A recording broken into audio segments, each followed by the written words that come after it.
بسم الله الرحمن الرحيم وأوحينا إلى موسى وأخيه أن تبوأ لقومكما بمصر بيوتا واجعلوا بيوتكم قبلة وأقيموا الصلاة وبشر المؤمنين. وقال موسى ربنا إنك آتيت فرعون وملأه زينة وأموالا في الحياة الدنيا ربنا ليضلوا عن سبيلك ربنا اطمس على أموالهم واشدد على قلوبهم فلا يؤمنوا حتى يروا العذاب الأليم. قال قد أجيبت دعوتكما فاستقيما ولا تتبعان سبيل الذين لا يعلمون.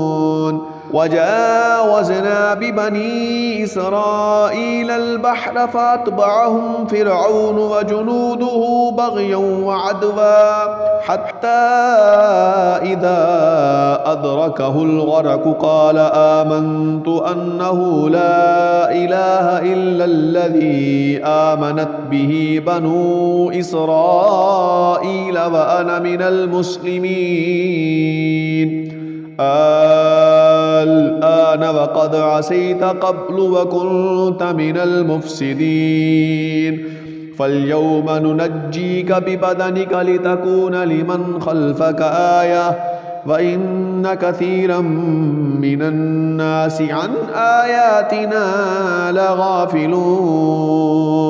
ولقد بوأنا بني إسرائيل مبوأ صدق ورزقناهم من الطيبات فما اختلفوا حتى جاءهم العلم إن ربك يقضي بينهم يوم القيامة فيما كانوا فيه يختلفون.